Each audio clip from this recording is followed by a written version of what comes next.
I know I'm supposed to network, but does it really work? This is a question I get a lot.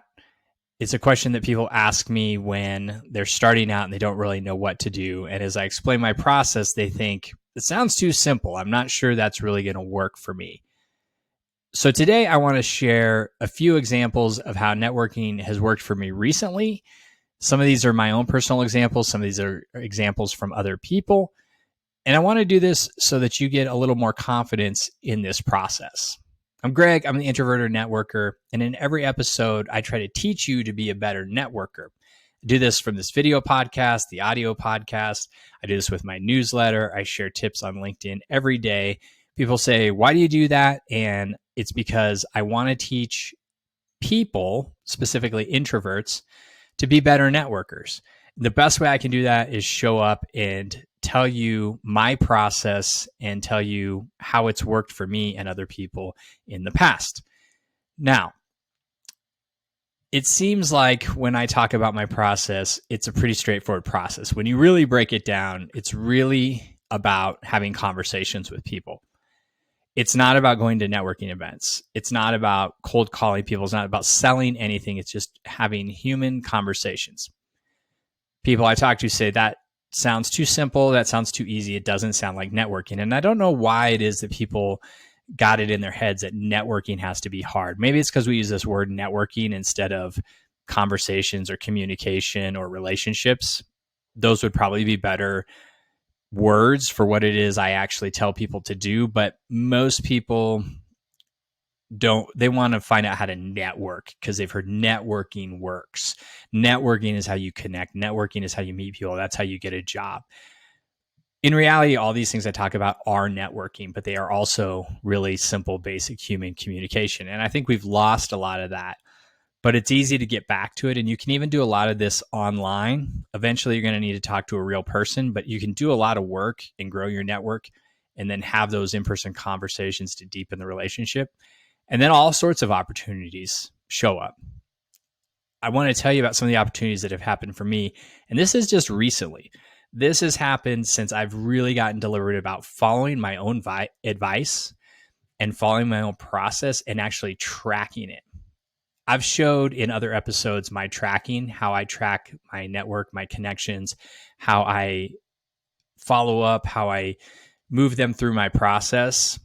And that's really, the nuts and bolts of how you do this. But it's important because tracking that and intentionally showing up every day and saying, I'm going to send one message to one person. I'm going to find one new connection and add them to my list. I'm going to have one in-person conversation this week. Getting really intentional about that starts to make this process work. And when you're very intentional and you follow the process, things start to happen. Let me give you a couple examples. I have a connection, and she and I have talked in the past about me working with her to present networking to a group of students that she teaches at a local university. And we've talked about that in the past year or so. Recently, I reached back out to her and just connected, and we started talking about some other stuff. And she said, oh, I really want to get you in to teach this class. I want to get you in to talk to this class. She might not have thought of that if I hadn't reached out to her. Yes, it was in her brain. Yes, she wanted me to do it. But if I hadn't reached out to her, it may not have reminded her. I got myself into her head, so to speak. Whenever you reach out to people and talk to them, you're in their brain. You're in their mind. You recently talked to them. You are top of mind. That's what just reaching out to people can do. And people who are looking for a job will say, well, I need to get a job, so I'm not really worried about that. And I get it. Totally agree. If you're looking for a job, you have different goals.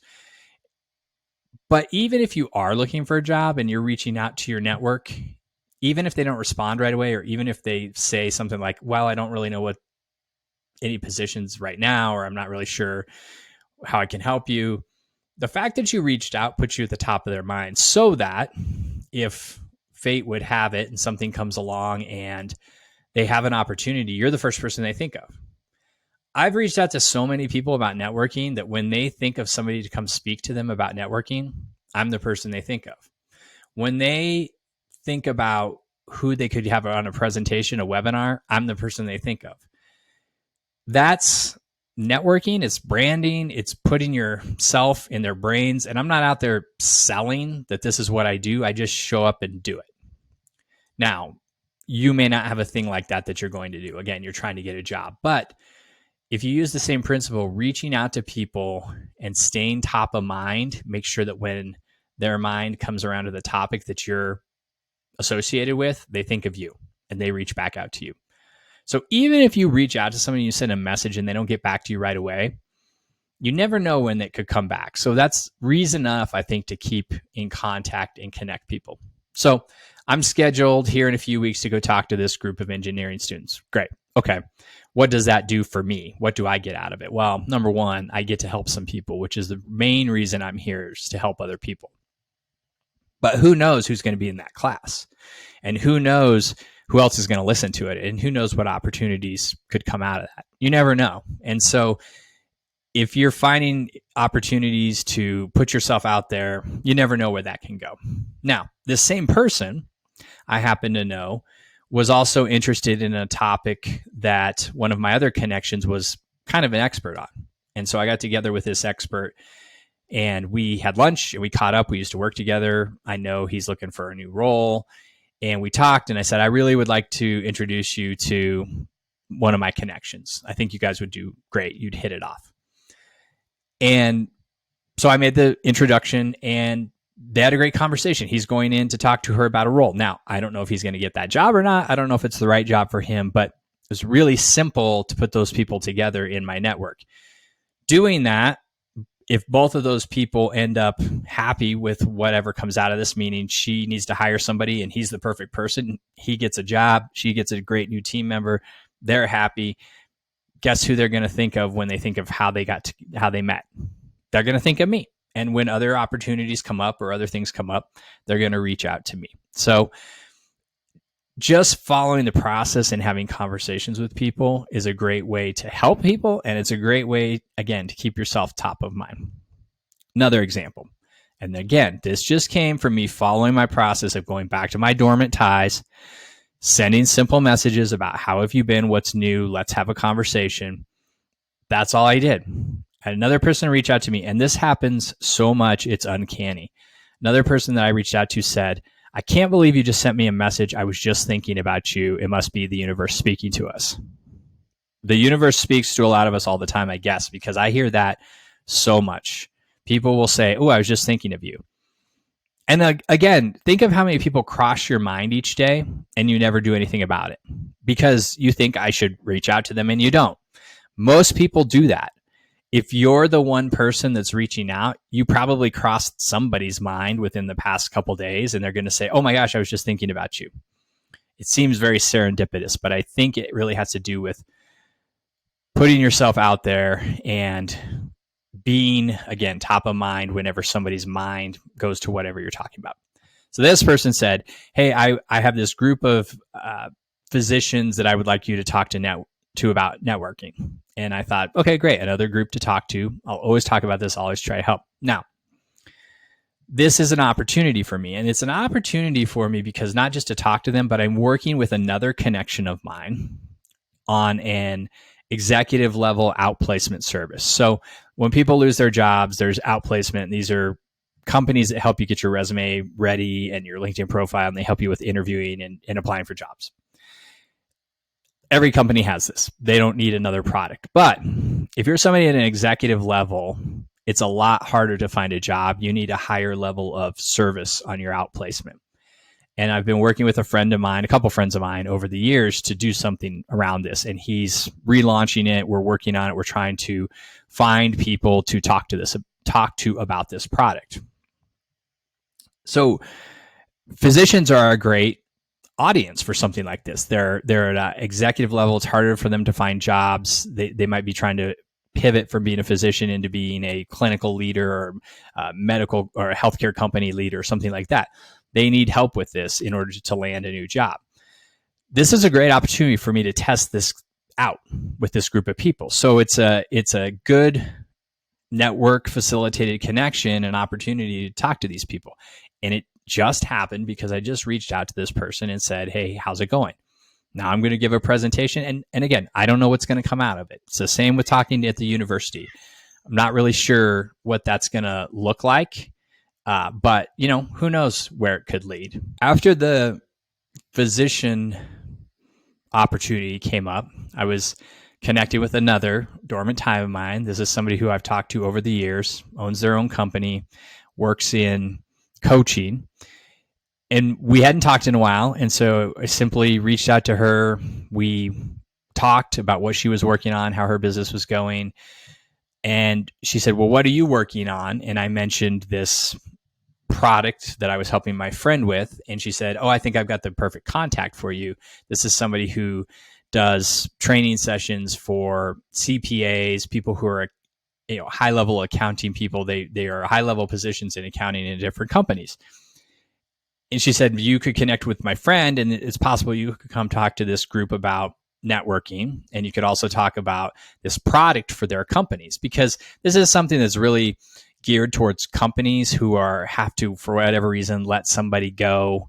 And they're at an executive level and they say something like, I really wish we could have done more for this person. Of course, they're getting severance and packages. Again, it's not like they're just, getting walked out the door, but you want to try to help people land in a new role as quickly as possible. And if you're a company and you can do something about that, it makes you can keep the bridges. You don't burn the bridge with the person you have to let go. You're making an effort to try to help them out. They're going to think of you more highly.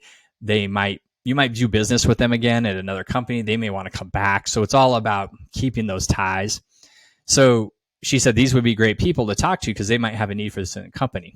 Again, I'm not out there cold calling, DMing people, trying to push this.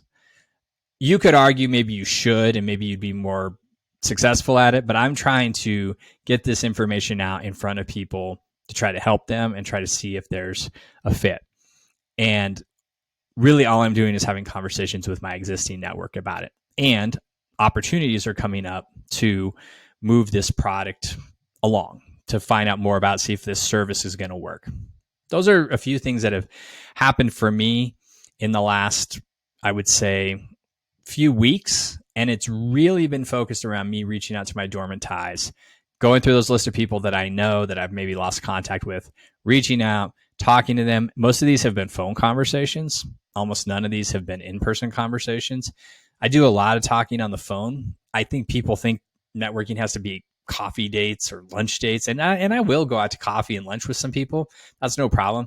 But it's a lot faster and easier. And I can find time in my week if I'm talking to people on the phone. And that's an in-person conversation, in my opinion. That's voice to voice. And that's how you get deeper into your relationships. But in some of these examples, I've given other people ideas. I've helped people out. I've put people together in some other situations. People have helped me. So it's kind of gone both ways. But when I follow my process intentionally, when I do this, when I show up, when I commit a little bit of time each day to doing this, things happen. Things happen for me. Opportunities come up. And I believe that would work for anyone. I believe anybody can do this. I believe if you follow the process, you'll see these opportunities. It takes a little time to get going. It takes a little time to start to see them. But once they do, you'd be amazed at how easy it comes. I'm really just trying to encourage you to be open-minded, to try out some of the things that I teach here. Check out my free course. It's the 5 steps for growing your professional network. It's, like I said, it's free. It's easy to watch. It's less than an hour. And in the future, I'm going to put together sort of a checklist playbook of how to follow that. So you have a daily plan on how to network. I've been following this daily plan. It's been working for me. So excited to share it with you. But for now, just wanted to share those successes with you. I hope that helps you have some faith that this stuff works. And please like this video, subscribe to this channel, subscribe to my newsletter, to the podcast, follow me on LinkedIn. I'm here to teach you to be a better networker. And let me know what you're struggling with. Go out this week, try some of this stuff out. Remember, always be connecting.